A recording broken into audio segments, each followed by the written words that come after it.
সেদিন ছিল রবিবার। বহুদিন ধরেই ভাবছিলাম আমার বসার ঘরের আলমারিটা একটু গোছাবো। অনেক পুরনো কাগজপত্র পত্রিকায় আলমারিটা বোঝাই হয়ে আছে। অনেক দরকারি কাগজ খুঁজেই পাই না, এমন অবস্থা হয়েছে তার। গোছাতে গোছাতে হাতে এলো বহু পুরনো দিনের একটা বই। বইটা পুঁথির মতো দেখতে। আমি ঠিক বুঝতে পারলাম না পুঁথিটা এখানে এলো কি করে। কেউ হয়তো দিয়েছে, কিন্তু মনে করতে পারলাম না কে দিয়েছে। এটা বহু পুরনো, যে আমাকে দিয়েছিল সে নিশ্চয়ই পুরনো অবস্থাতেই দিয়েছিল।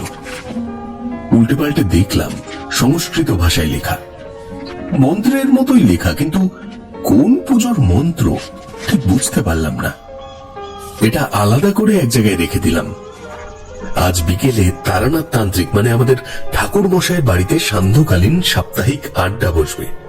সেখানেই এই পুঁথির মতন বইটা ঠাকুর মশাইকে দেখাবো ঠিক করলাম। বিকেল হতে বেরিয়ে পড়লাম মঠ লেনের উদ্দেশ্যে। সঙ্গে নিলাম কিছু ভালো জাতের তামাক। এখন ঠাকুর মশাইয়ের খুব হুঁকো টানার নেশা হয়েছে। 500 সিগারেট তিনি বেশি খরচ করতে চান না। একটা খেয়েই তিনি বাকিগুলো সারা সপ্তাহের জন্য রেখে দেন। তাই গল্পের মাঝে একটু তামাক না হলে তার গল্প বলার মেজাজটা নাকি আসে না।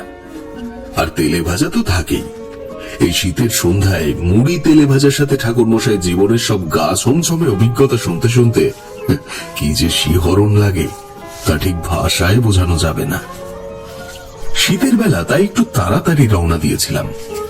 মন্ত্র লেখা বইটা সঙ্গে নিয়েছি। বইটা সম্পর্কে একটা কৌতূহল ছিলই। ঠিক করেছিলাম কিশোরী আসার আগেই এই বিষয়ে ঠাকুর মশাইয়ের সাথে কথা বলে নেব। কিশোরী এলেই নানা রকম কথা বলে অনেক সময় ঠাকুর মশাইকে রাগিয়ে দেয়। তারপরে ঠাকুর মশাইকে আবার অনেক সাধ্য সাধনা করে গল্প বলাতে হয়।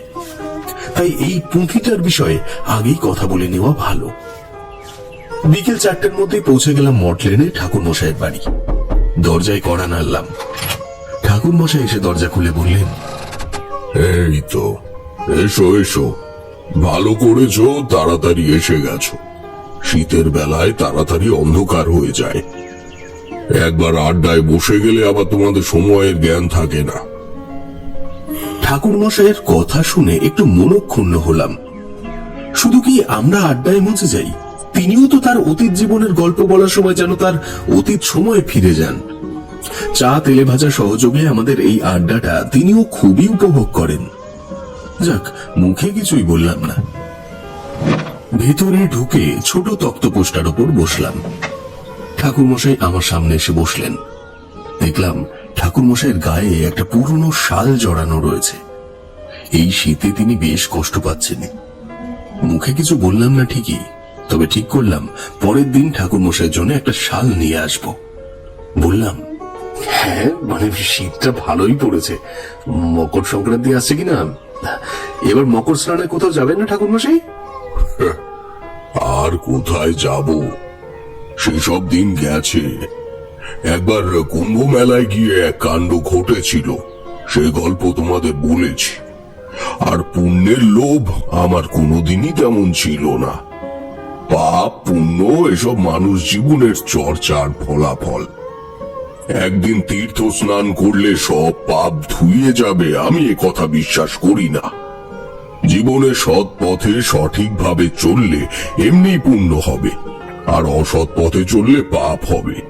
এটাই হচ্ছে সোজা কথা। আপনার কাছের থেকে এইসব কথা শোনার জন্যই তো এখানে আসি ঠাকুর মশাই। শুধু কি আর গল্প শুনতে আসি? বই পড়ে কি আর এসব জ্ঞান লাভ করা যায়, আপনি বলুন?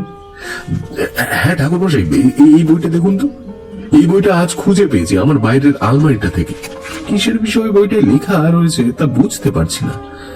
সংস্কৃত অল্প অল্প আমি পড়তে পারি, কিন্তু এটা কিছু বুঝতে পারছি না। দেখুন তো। ঠাকুর মশাই আমার হাতের থেকে বইটা প্রায় কেড়ে নিয়ে বললেন, না না না, যদি অর্থ বুঝতে না পারো তাহলে কোনো মন্ত্র উচ্চারণ করবে না, বিপদ ঘটে যেতে পারে। একবার এই রকম বিপদে আমি কিন্তু পড়েছিলাম। এমন সময় কিশোরী এসে বেশ গোসা দেখালো। সে মনে করলো আমরা তাকে ছাড়াই হয়তো গল্পের আড্ডা শুরু করে দিয়েছি। সেই কথা বলতে তারানাথ হাসি মুখে বললে, আরে না না, আমাদের কি এত সাহস আছে যে তোমায় ছাড়াই গল্প শুরু করে দেব? আর সিগারেট না পেলে কি গল্প শুরু করা যায়? দাও দেখি একটা পাসিং শো। এনেছো তো নাকি? বলছিলাম যে না বুঝে কোনো মন্ত্র উচ্চারণ করা উচিত নয়, তাহলে বিপদ হতে পারে। এইরকম একটা বিপদের মুখোমুখি হয়েছিলাম আমি। আসলে ঠিক আমি নই, বিপদে পড়েছিল একটি ছেলে। তোমাদের থেকে বয়সে ছোটই হবে। সে এক অদ্ভুত বিপদ। তারানাথ একটা পাসিং শো সিগারেট ধরিয়ে বলতে শুরু করলেন।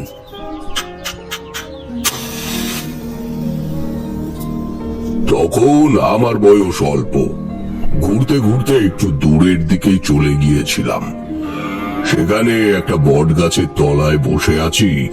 বীরভূমের দিকেই হবে জায়গাটা, একটা গ্রাম। দুপুরে খুব গরম। বটতলায় বসে আছি, এমন সময় একটা গরুর গাড়ি আমার সামনে এসে দাঁড়ালো। গরুর গাড়ি থেকে নেমে এলেন এক ভদ্রলোক। তিনি আমার পাশে এসে বসলেন। তার সারা শরীর ঘামে ভিজে গেছে। তার হাতে একটা ঘটি। তিনি ঘটি থেকে জল নিয়ে ঘাড়ে মুখে থাবড়ে থাবড়ে জল দিতে লাগলেন।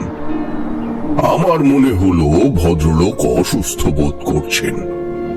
আমি বললাম, আপনি কি অসুস্থ বোধ করছেন?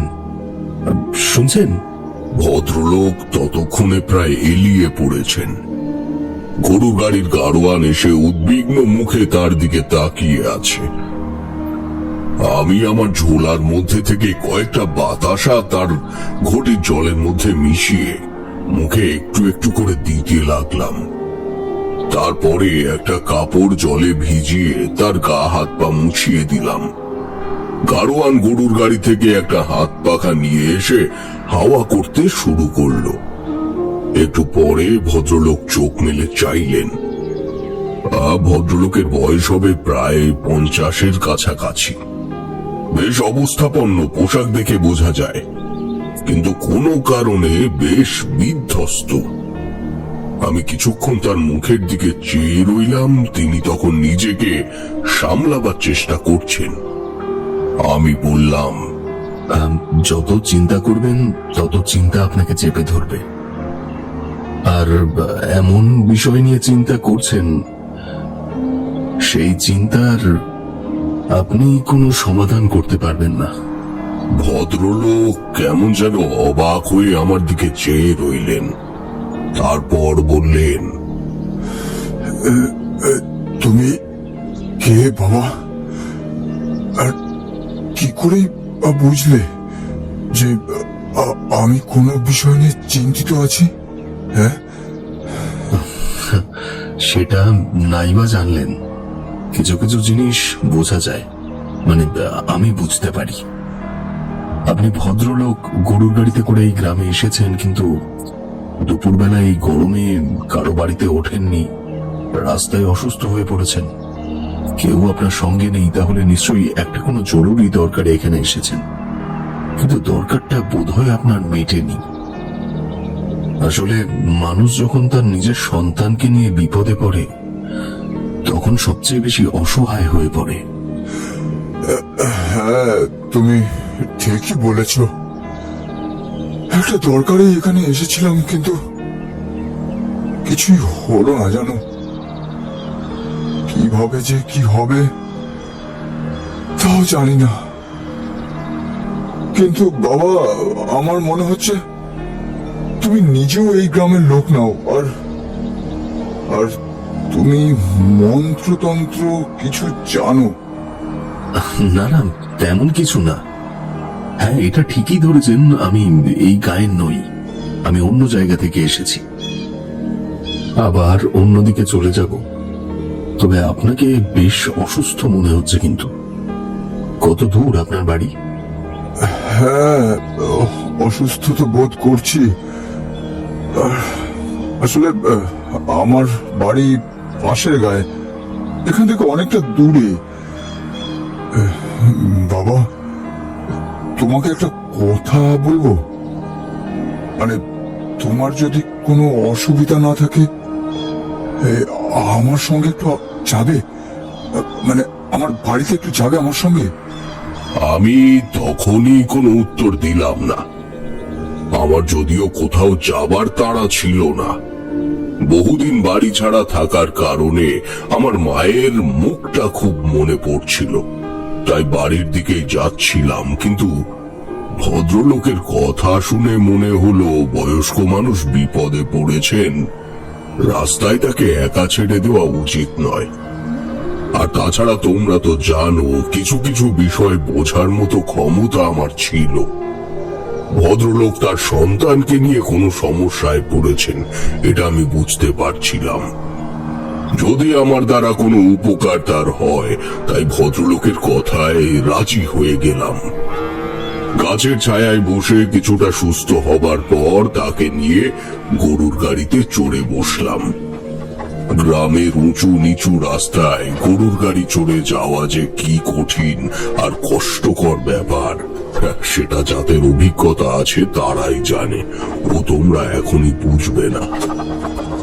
যাই হোক, প্রায় 1.5-2 ঘন্টা লাগলো পাশের গায়ে পৌঁছতে। যখন রওনা দিয়েছিলাম তখন সূর্য মাথার উপরে ছিল, আর পৌঁছালাম যখন সূর্য হেলে পড়েছে। গায়ের ভেতর দিয়ে কিছুটা যাবার পর একটা ছোট রাস্তা দিয়ে আরো কিছুটা গেলাম। তারপর গিয়ে একটা পাকা দোতলা বাড়ির সামনে এসে গরুর গাড়ি থামলো। গাড়োয়ান প্রথমে নেমে উঠোন পেরিয়ে বাড়ির সামনে গিয়ে হাঁকাহাঁকি শুরু করলো। একজন চাকর বেরিয়ে এলো, তার পেছনে একজন ঘোমটা দেওয়া মহিলা। গাড়োয়ান তাদের কিছু বলতে তারা ছুটে এলো গরুর গাড়ির সামনে। আমি তখন ধরে ধরে ভদ্রলোককে নামাচ্ছি। আমি বললাম, ব্যস্ত হবেন না, উনি এখন ঠিক আছেন, পথে একটু অসুস্থ হয়ে পড়েছিলেন। চাকর এসে তাকে ধরে ধরে ভেতরে নিয়ে গেল, একটা চেয়ারে বসিয়ে দিল। দরজার কাছে আমি দাঁড়িয়েছিলাম। ভদ্রলোক তখন বললেন, বাবা, তুমিও এসো। এই রে রঘু, উনি আমার সাথে এসেছেন। এনার থাকা খাওয়ার একটু ব্যবস্থা করো। তোমার নামটা কি বলছিলে জানা? ও হ্যাঁ, এই তারানাথ চক্রবর্তী। তা তুমি তো ব্রাহ্মণ মানুষ। এই রঘু, একে যত্নার্থীর ব্যবস্থা করো, কোনো ত্রুটি যেন না হয়। ঠিক আছে, কোনো ত্রুটি যেন না হয়। না না, আমার জন্য ব্যস্ত হবার দরকার নেই, আমার জন্য আলাদা খাবার ব্যবস্থা করারও দরকার নেই। আপনাদের যা হয় তাই দুটি দেবেন আমাকে। একটা চাকর এসে ভদ্রলোকের সেবা শুশ্রূষা করছিল। ভদ্রলোক বললেন, এখন ঠিক আছে, তুই যা, এখন যা। হ্যাঁ বাবা, এবার তোমাকে আমার পরিচয়টা দিই। আসলে গরুর গাড়িতে তো কথা বলার মতো অবস্থায় ছিলাম না। আমার নাম হলো কমল রায়। আমার দাদু এই ব্রিটিশ সরকারের থেকে রায় বাহাদুর উপাধি পেয়েছিলেন। বর্ধমানের দিকে আমাদের অনেক জমি জমা আছে, কিন্তু আমি পড়াশোনা করে ব্রিটিশদের অধীনেই চাকরি নিয়েছিলাম, কালেক্টর হয়েছিলাম। সারা জীবন বিভিন্ন জায়গায় ঘোরার পর রিটায়ারমেন্টের পর এখানে এসেই বাড়িটা কিনেছি। এটা ছিল এখানকার একটা ছোটখাটো জমিদারের বাড়ি, মানে সাহেব জমিদার। তিনি বাড়ি বিক্রি করে ইংল্যান্ডে ফিরে যান। চাকরি সূত্রে আমার অনেক ইংরেজ কর্মচারীর সাথেই পরিচয় ছিল, তাদের একজনের মাধ্যমে এই বাড়িটা আমি কিনি আর কি। আমার 3 সন্তান, 2 মেয়ে আর 1 ছেলে। 2 মেয়ের আগেই বিয়ে হয়ে গেছে। এখন এ বাড়িতে আমি আর আমার ছেলেই থাকি, আর ওই ঝি চাকর ওরা আছে। আমার স্ত্রী মারা গেছেন অনেকদিন আগে।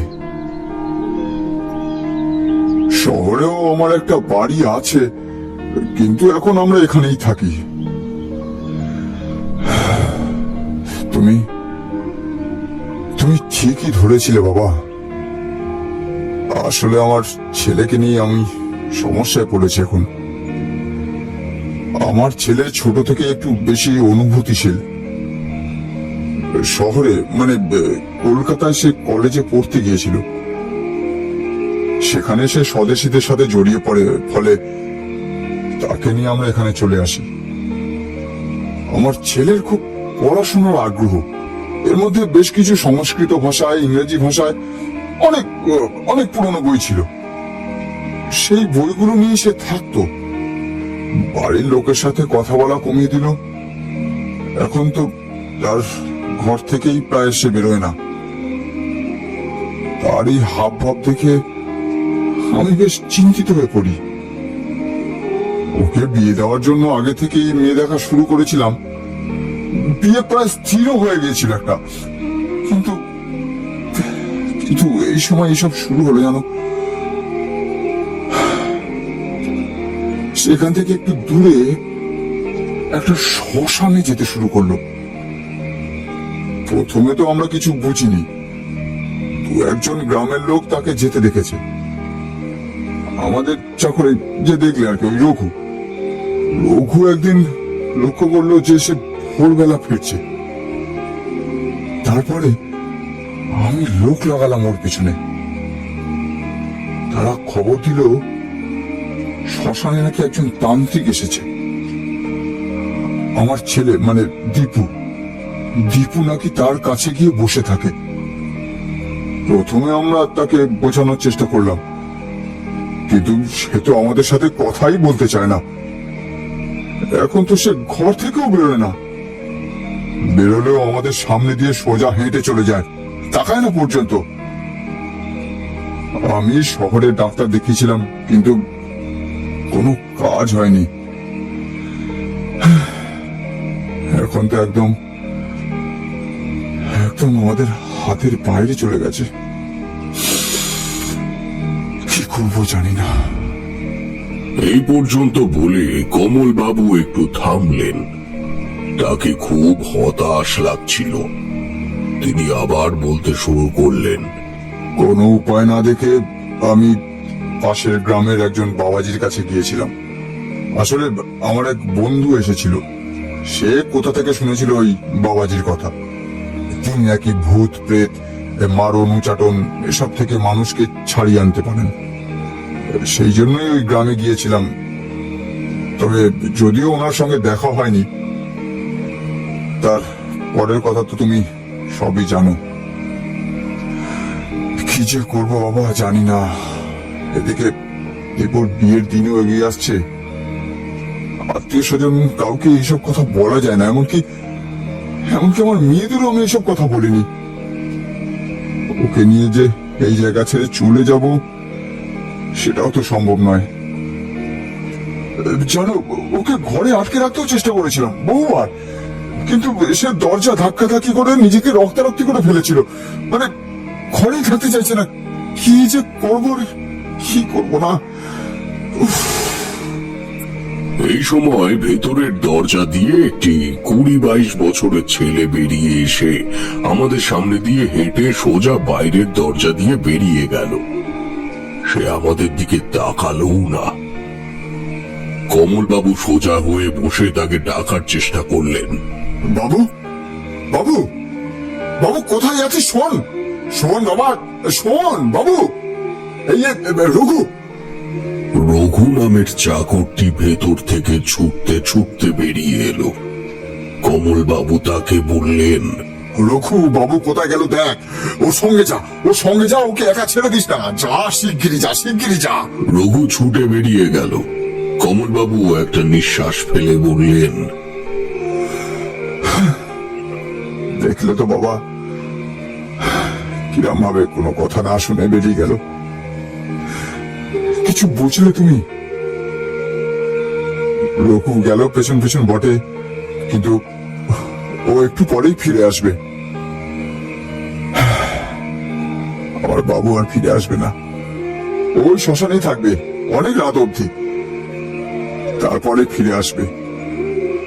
আমি ওই তান্ত্রিকের বিরুদ্ধে ব্যবস্থাও নিতে পারতাম, কিন্তু আমার ছেলেটার মাথা খাচ্ছেন উনি। কিন্তু তার বিরুদ্ধে কিছু করতে গেলে যদি সে আমার ছেলের ক্ষতি করে দেয়। শুনেছি এসব তান্ত্রিকদের নাকি অনেক রকম ক্ষমতা থাকে। ভালো করার ক্ষমতা না থাক, খারাপ করার ক্ষমতা তো অনেক থাকে। সেই ভয়ে কিছু করতে পারি না। আমি একবার ভাবলাম ছেলেটির পেছন পেছন যাই, কিন্তু সে যদি আমাকে দেখে উত্তেজিত হয়ে পড়ে, সে কথা ভেবে তখনই গেলাম না। যদি নিজে ফিরে আসে তো ভালো, না হলে একটু রাতে আমি শ্মশানে যাব ঠিক করলাম। একজন কাজের মহিলা আমাদের জন্য কিছু জলখাবার নিয়ে এসে সামনে সাজিয়ে দিল। খেতে ইচ্ছে করছিল না। সত্যিই তো ভদ্রলোকের মনের অবস্থা খুবই খারাপ। আর তাছাড়া ছেলেটি কোনো বৎসঙ্গে পড়েছে হয়তো। আমি হাত গুটিয়ে বসে আছি দেখে কমলবাবু বললেন, তুমি কিছু খেয়ে নাও বাবা, আমিও খাবো। না খেয়ে সবাই মিলে অসুস্থ হয়ে তো কোনো লাভ নেই। এত বড় বাড়িতে আমরা মাত্র কয়েকজন থাকি, অন্তত আমাকে তো শক্ত থাকতে হবেই। না বাবা, খাওয়া শুরু করো। এই বলে তিনি খেতে শুরু করলেন। আমিও তাই করলাম। কিছুক্ষণ পর তিনি উঠে ভিতরে চলে গেলেন বিশ্রাম করতে। ওই ঘরের সংলগ্ন আর একটা ছোট ঘর ছিল, সেই ঘরেই আমি থাকবো। এরা বেশ অবস্থাপন্ন, বাড়িটাও বেশ বড়, বেশ দামি আসবাবপত্র দিয়ে সাজানো। আমি একটু বাইরে বেরিয়ে দেখলাম বাড়িটা একটু নির্জন জায়গায়। আশেপাশে খুব একটা বাড়ি ঘর নেই। বাড়ির পেছনে বড় বাগান, একটা পুকুরও আছে। এখন সন্ধ্যা নেমে গেছে। দূরে দূরে দু একটা বাড়িতে প্রদীপ জ্বলে উঠেছে। আমি বেরিয়ে পড়লাম। আমি লক্ষ্য করেছিলাম ছেলেটি বেরিয়ে বাঁ দিকের রাস্তায় গেছে। একটু এগিয়ে গিয়েই দুপাশে চাষের ক্ষেত চোখে পড়ল। তারপরে আবার কয়েকটা কুঁড়ে ঘর। সোজা রাস্তায় যেতে যেতে রঘুর সাথে দেখা। সে বলল অন্ধকার হয়ে গেছে, শ্মশানের দিকে যেতে তার ভয় লাগে। সে দেখেছে দাদাবাবু ওই নদীর ধারে শ্মশানের দিকেই চলে গেল। সে এখন ফিরে যাচ্ছে, কারণ দাদাবাবুকে ডেকে এনে কোনো লাভ হয় না, সে শুনতেই পায় না। রঘু ফিরে গেল। আমি সোজা আরো অনেকটা গিয়ে একটা নদীর ধার দেখতে পেলাম। তখন বেশ অন্ধকার নেমে এসেছে। আকাশে চাঁদের আলো রয়েছে আবছা, তাই হাঁটতে খুব একটা অসুবিধা হচ্ছিল না। চোখে পড়ল একটা জায়গায় কিছুটা আগুন জ্বলছে আর পেছনে একটা চালা ঘর। আমি চালা ঘরের দিকে হেঁটে গেলাম। গা ছমছমে একটা হাওয়া নদীর ওপর থেকে বয়ে আসছে। ঠিক সেই সময় পায়ে যেন কিসে একটা হোঁচট খেলাম। ভালো করে দেখলাম সেটা কিসের যেন একটা হাড়। কাছেই একটা শেয়াল ডেকে উঠল। আগুনের আলোতে কিসের যেন ছায়া দেখা যাচ্ছে। আমি আগেও অনেক শ্মশানে ঘুরেছি, তাই আমার ভয় ছিল না। চালা ঘরটার ভেতরে মনে হচ্ছে কে বসে আছে। খেয়াল করে দেখলাম দীপু একা বসে আছে। আগুনের আলো তার মুখে পড়ছে। তান্ত্রিক কোথাও নেই, কিন্তু দীপু যেন কার সাথে কথা বলছে। সে বেশ হাসি খুশি ভাবেই কথা বলছে, কিন্তু কাউকে দেখা যাচ্ছে না। আমি চালাঘরটার ভেতরে ঢুকলাম।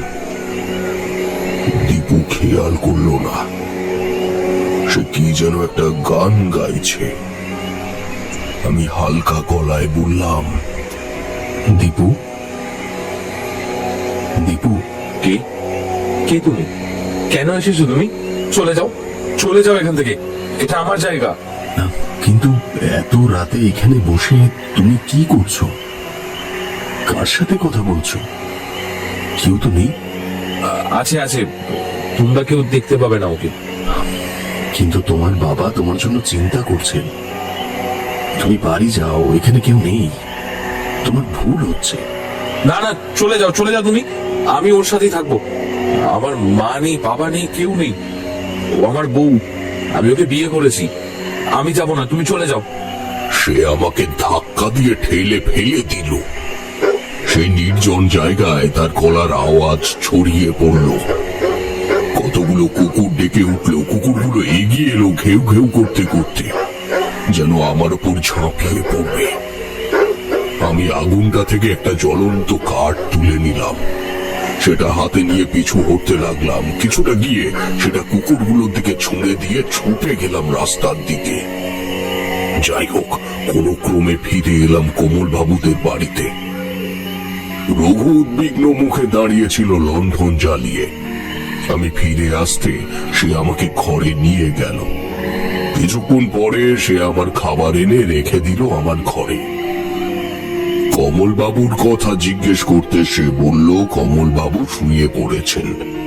সে একটা লণ্ঠন জ্বালিয়ে রেখে বসার ঘরে বিছানা পেতে শুয়ে পড়ল। নতুন জায়গায় আমার ঘুম আসছিল না। দীপুর কথা ভাবছিলাম। দীপু কখন ফিরে আসবে?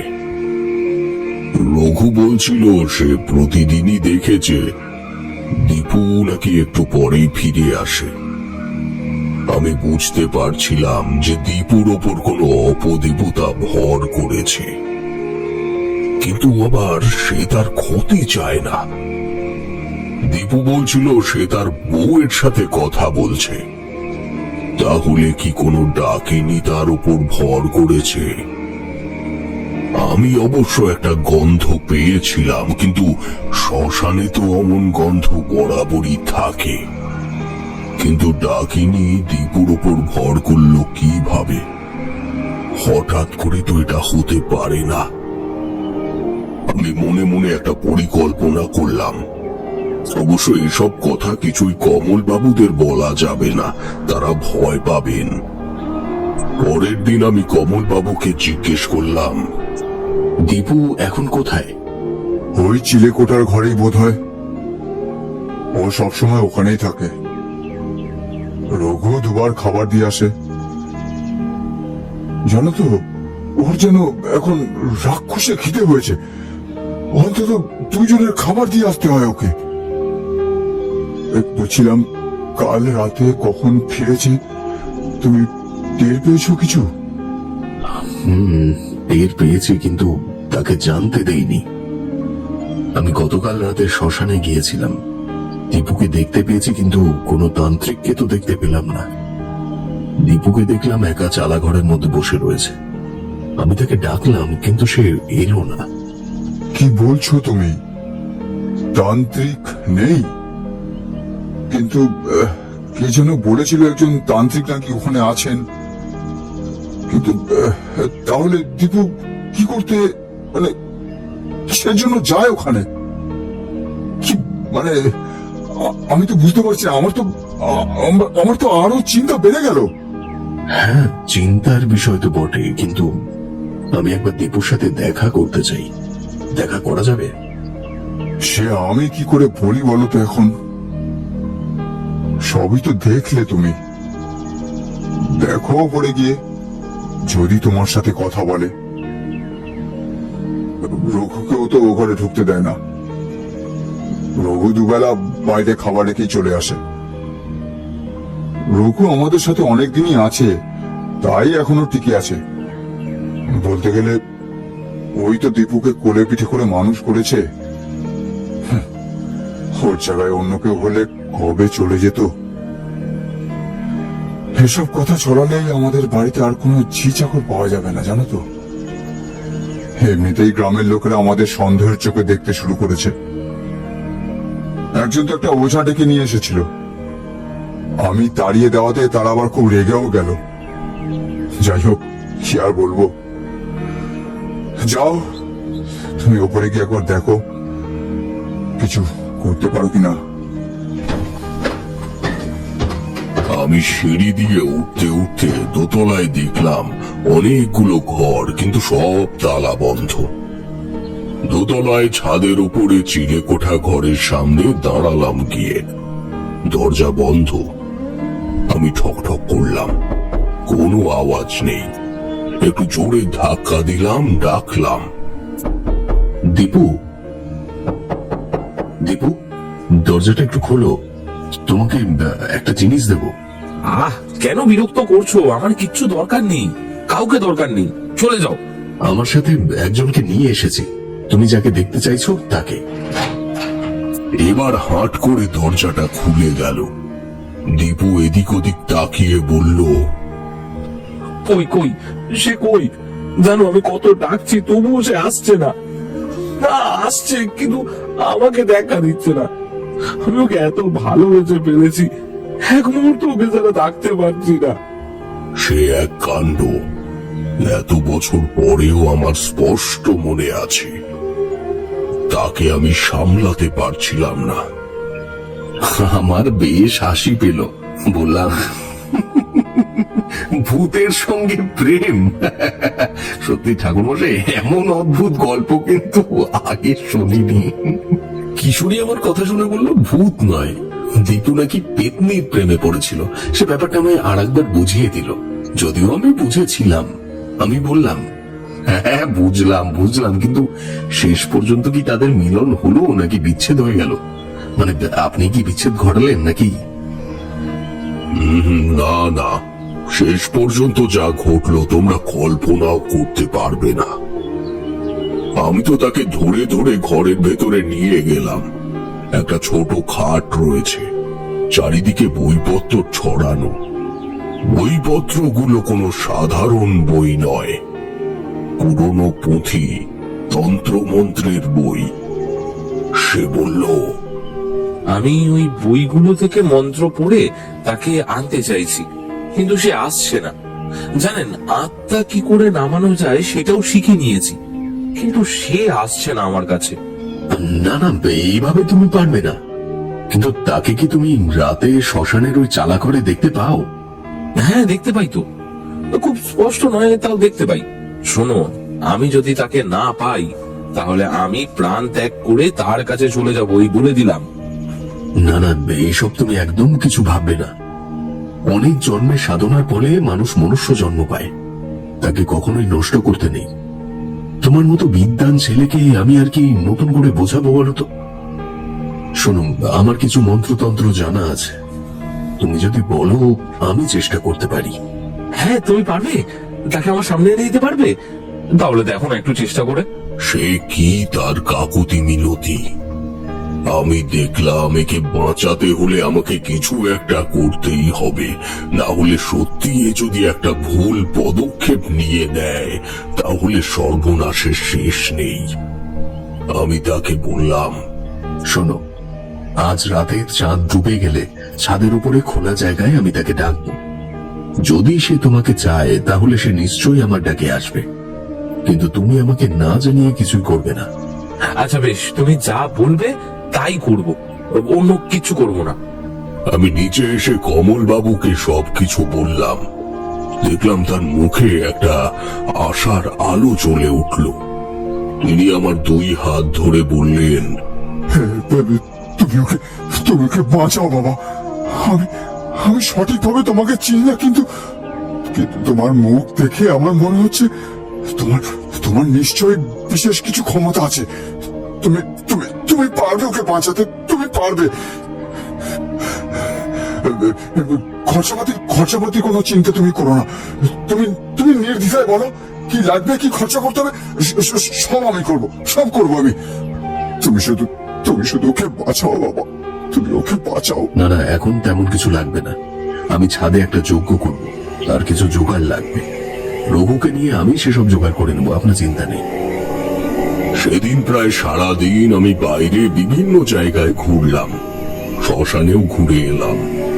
বাড়ি এসে রঘুকে জিজ্ঞেস করে জানলাম দীপু আজ বেশ হাসি খুশি ছিল, খাবারও খেয়েছে নিচে এসে।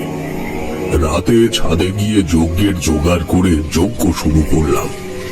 আগুন জ্বালিয়ে দীপুকে বললাম, দীপু, তুমি আগুনের দিকে তাকিয়ে তার কথা মনে করো, এক মনে ভাবো। আমি ঘি ঢেলে আগুনটা উস্কে দিলাম। দীপু প্রথমে আগুনের দিকে চেয়ে থাকার চেষ্টা করলো। সে একটা ধুতি পরেছে আর খালি গায়ে সে রয়েছে।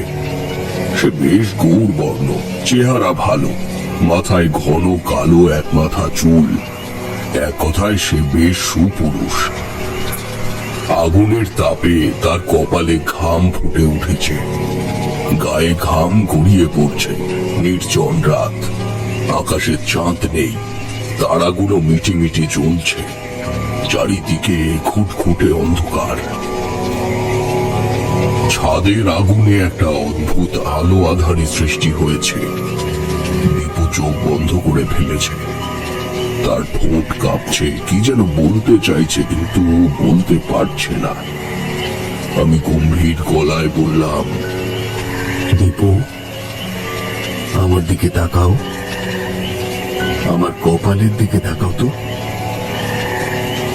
তোমার মনে কি আছে আমাকে বলো। তাকাও এদিকে,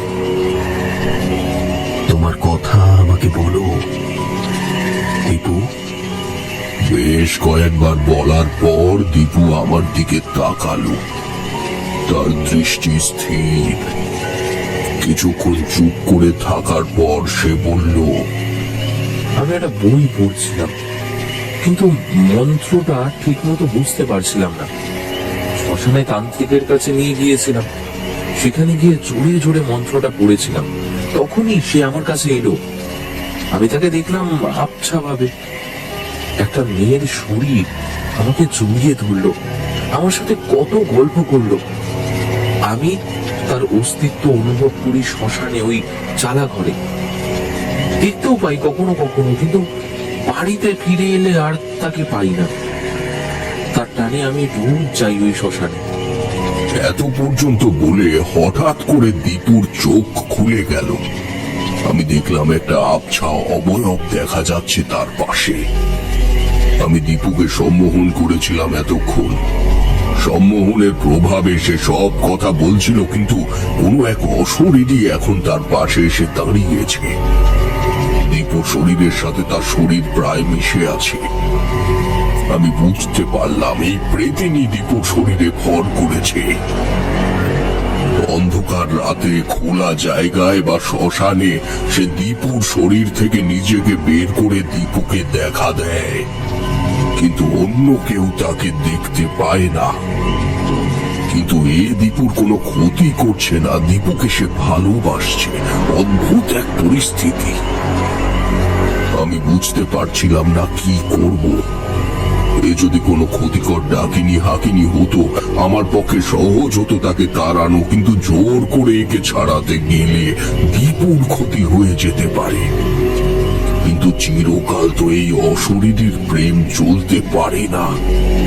কোনো এক সময়ে দীপুকে ছেড়ে চলে যাবে, কিন্তু তখন দীপু নিজেকে শেষ করে ফেলবে, নয়তো এই পরিবারের ক্ষতি করে ফেলবে। না না, আমি যাব না। ও এসেছে, ওর সাথে আমি থাকবো। তাহলে তুমি চুপ করে বসো, আমি ওর সাথে কথা বলবো, দেখিও কি বলতে চায়। আমি দীপুকে স্থির হয়ে থাকতে বলে ওই অশরীরীর উদ্দেশ্যে বললাম, তুমি কি উদ্দেশ্যে ওর শরীরে প্রবেশ করেছো? কি করে বা ওর শরীরে প্রবেশ করলে? প্রথমে কোনো আওয়াজ নেই, সব চুপচাপ। সামনের আগুন নিভে এসেছে। আমি আগুনটা একদম নিভিয়ে দিলাম। আমি আর মুখে প্রশ্ন না করে মনে মনে বারবার একই প্রশ্ন আওড়াতে লাগলাম। বেশ কিছুক্ষণ পর তার অবয়বটা একটু পরিষ্কার হলো। একটা সাদা স্বচ্ছ অবয়ব, কম বয়সী মেয়ে বোঝা যাচ্ছে। আস্তে আস্তে অনেক দূর থেকে আওয়াজ এলো, আমি ওর শরীরে ঢুকিনি, ওই আমাকে আহ্বান করে ঢুকিয়েছে। ও আমার আগের জন্মের স্বামী ছিল, তাই আমি সহজেই ওর শরীরে প্রবেশ করতে পেরেছি। আমি ওকে আমার কাছে টেনে নেব, আস্তে আস্তে জানবো। আমি ওকে কষ্ট দিতে চাই না। কিন্তু ওর তো এখনো অনেক আয়ু আছে, তুমি ওর শরীর থেকে বেরিয়ে যাও। আমি বেরোতে পারবো না। যদি কেউ আমাকে মন্ত্র পড়ে আহ্বান করে, তাহলেই আমি ওর শরীর থেকে বেরোতে পারবো।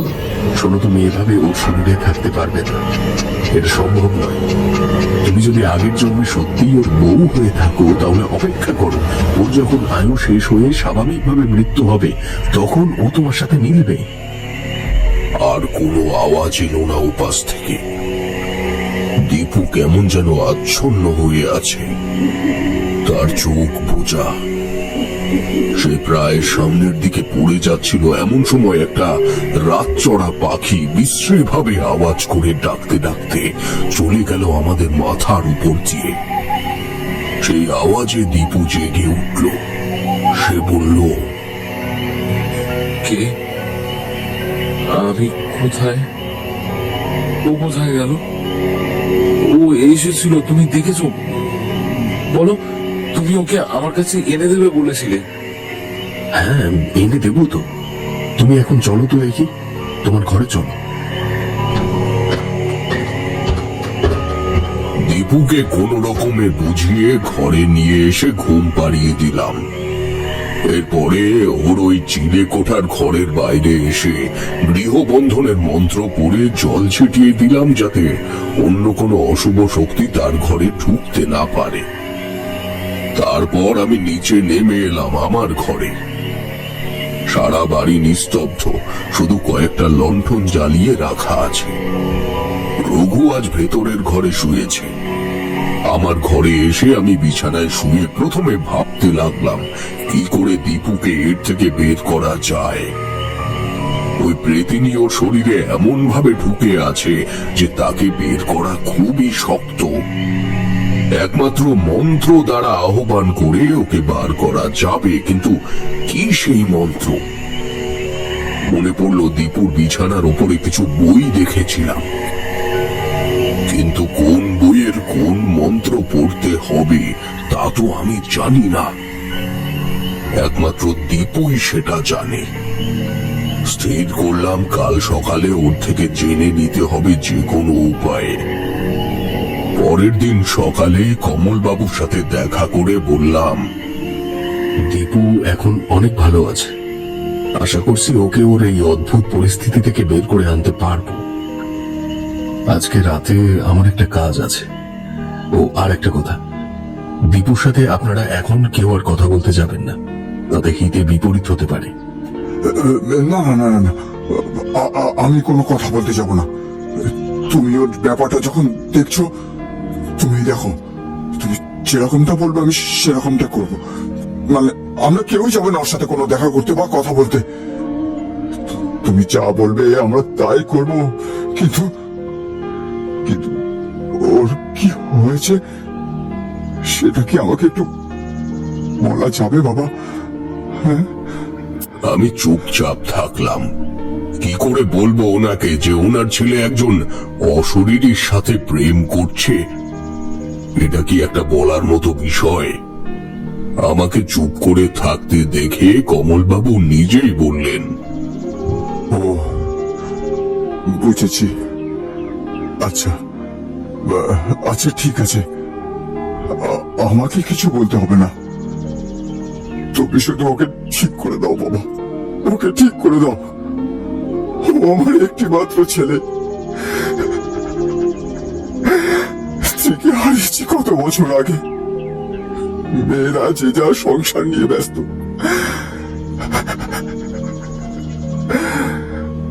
এখন ছেলের যদি কিছু হয়ে যায় আমি কি দিয়ে বাঁচবো বাবা?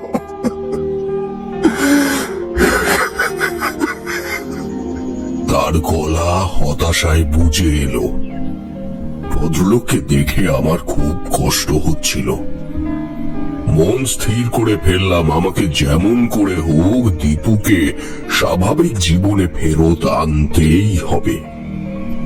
সেদিন আমি প্রায় সারা দিনই দীপুর সঙ্গে তার ঘরে কাটালাম।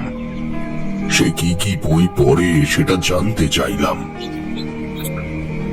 এইভাবে সে কোন বইয়ের কোন মন্ত্র সেদিন শ্মশানে পড়েছিল আমি জেনে নিলাম।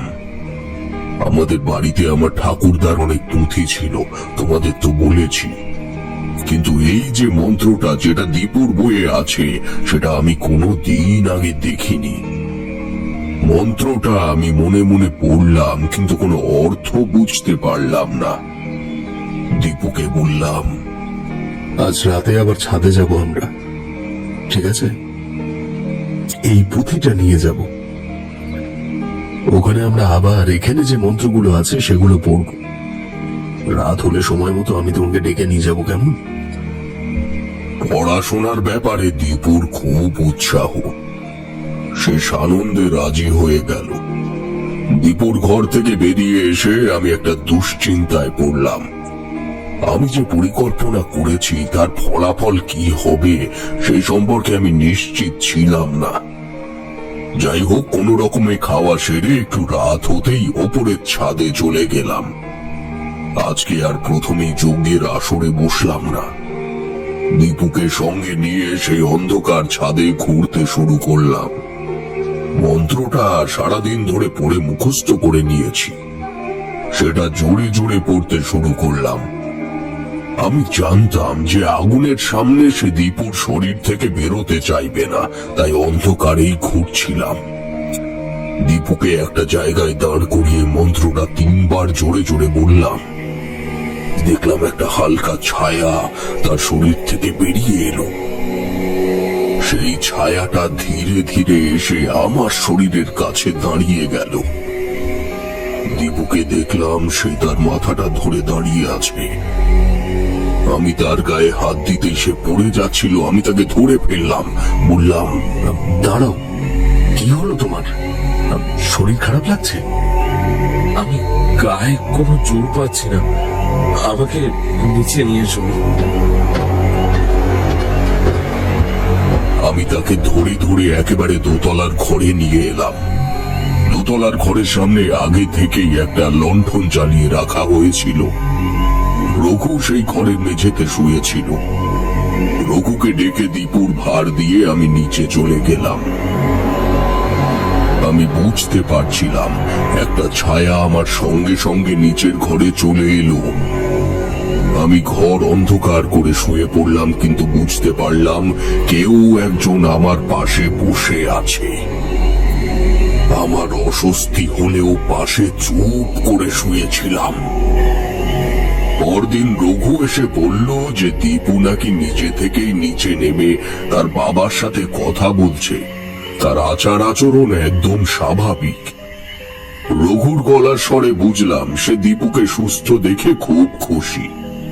আমি আর কোনো কথা বললাম না। আমার ঝোলা নিয়ে একেবারে প্রস্তুত হয়ে ঘর থেকে বেরোলাম। কমল বাবুকে একবার বলে যাওয়া উচিত, তাই বাইরের ঘর থেকেই জোরে বললাম, আমি আসছি কমল বাবু, বাড়ি যেতে হবে আমাকে, আর আমার এখানে থাকার প্রয়োজন নেই। এই বলে আমি বাইরে বেরিয়ে এলাম। পেছন থেকে কমল বাবু আমাকে ডাকলেন। কি বাবা, তুমি চলে যাচ্ছ? হ্যাঁ, মানে আমি চলে যাচ্ছি। আপনারা চিন্তা নেই, দীপু ঠিক হয়ে যাবে। তাও আমাকে ছাড়তে চান না কমল বাবু। তিনি আমাকে টাকা পয়সা দিতে চাইছিলেন, কিন্তু আমি কিছু না নিয়েই সেখান থেকে এক প্রকার জোর করে বেরিয়ে রাস্তায় নেমে জোরে জোরে হাঁটতে শুরু করলাম।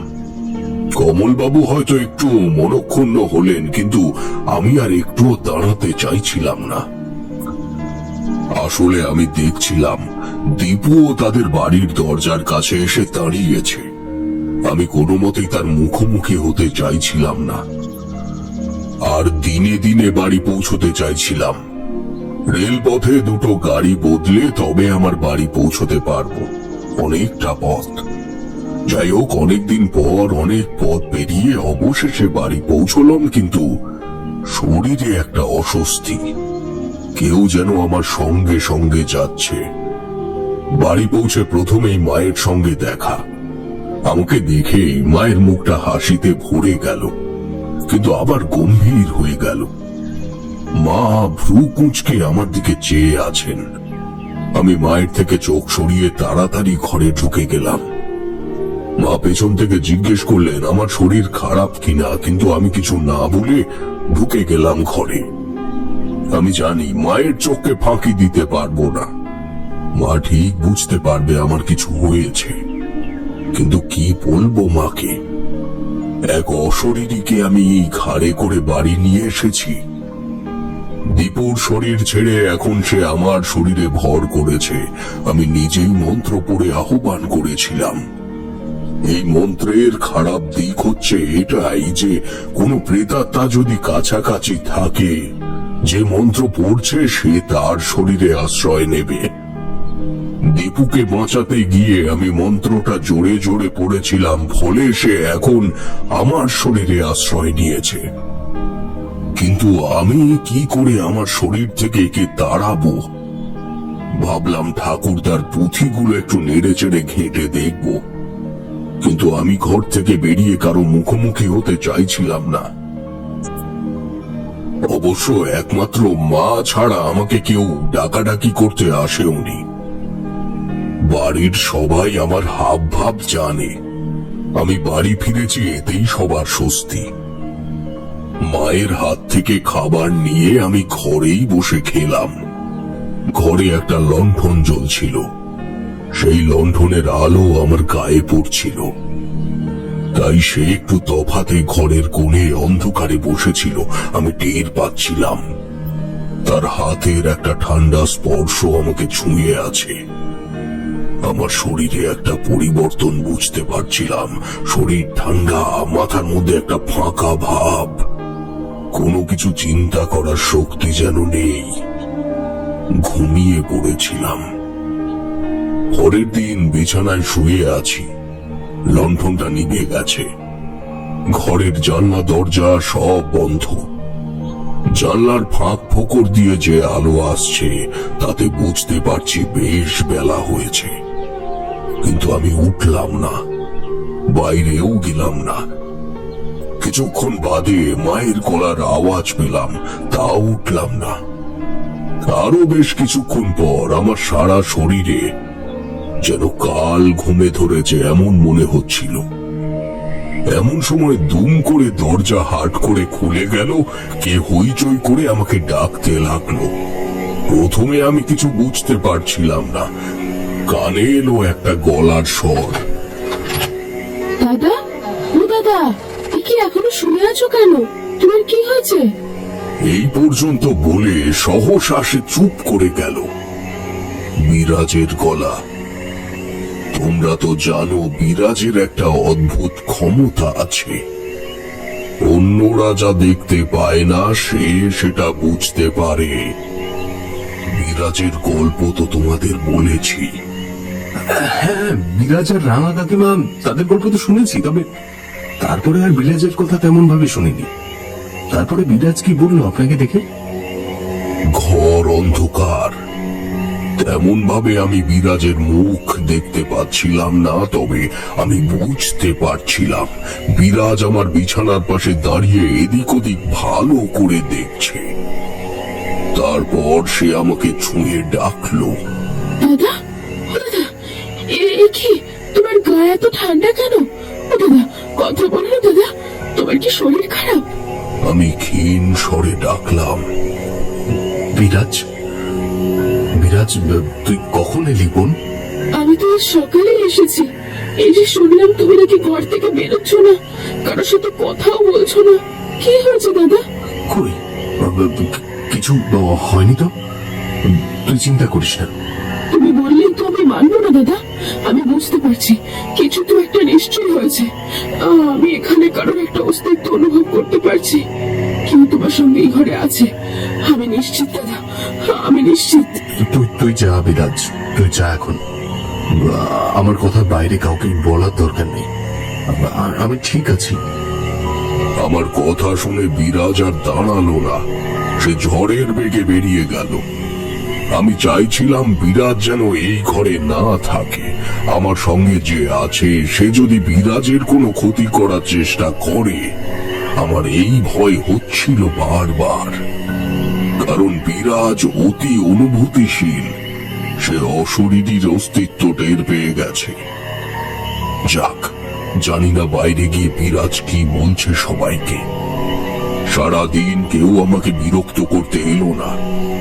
আমার তেমন খিদের অনুভব হচ্ছিল না। একটা ঠান্ডা হাত আমাকে স্পর্শ করে আছে এটা বুঝতে পারছিলাম সর্বক্ষণ।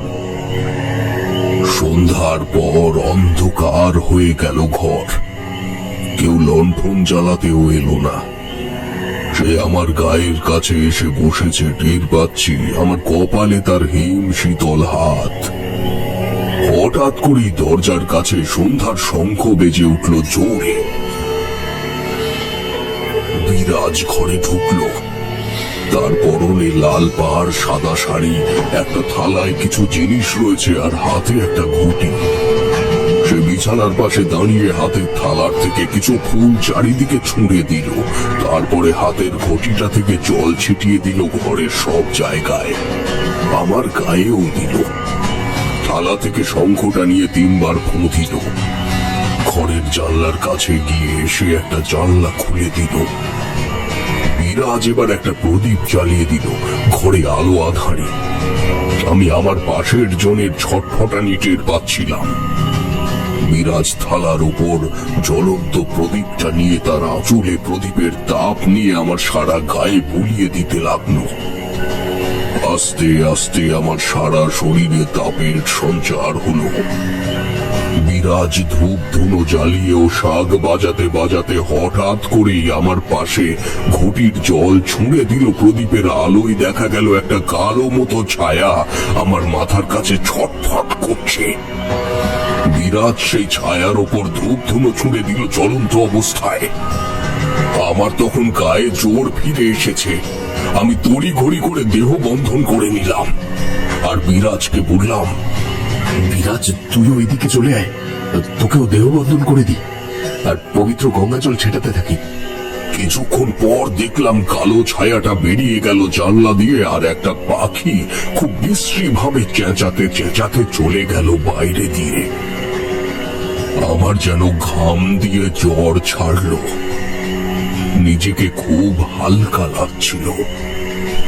বিরাজ প্রদীপ হাতে বেরিয়ে গেছে। দরজা দিয়ে দেখতে পেলাম সে প্রদীপ হাতে সারা বাড়ি প্রদক্ষিণ করছে।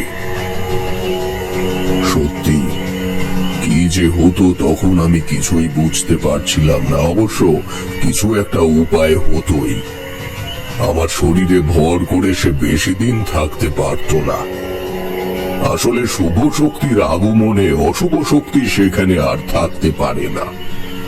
বিরাজের মতো পবিত্র এবং অনুভূতিশীল মেয়ের আগমনে সেই প্রেতিনী ছটফট করছিল। শেষ পর্যন্ত একটা পাখির দেহে আশ্রয় করে সে চলে গেল, আবার কোনো অজানার উদ্দেশ্যে। আসলে এই ধরনের প্রেতাত্মারা খুব একটা শক্তিশালী বা ক্ষতিকর হয় না। এরা শুধু কারো শরীর আশ্রয় করে থাকতে চায় যতদিন না সে মুক্তি পাচ্ছে বা তার পুনর্জন্ম হচ্ছে। এই পাখির দেহে আশ্রয় করে তাকে কতদিন কাটাতে হবে কে জানে। এবার বুঝলে বিভূতি, কেন তোমাকে বারণ করছিলাম যে না বুঝে কোনো মন্ত্র উচ্চারণ করবে না। হ্যাঁ, বুঝলাম ঠাকুরমশাই। এই পুঁথিটা আপনি রেখে দিন, যদি কোনোদিনও পাঠোদ্ধার করা যায়। আজ আমরা উঠি।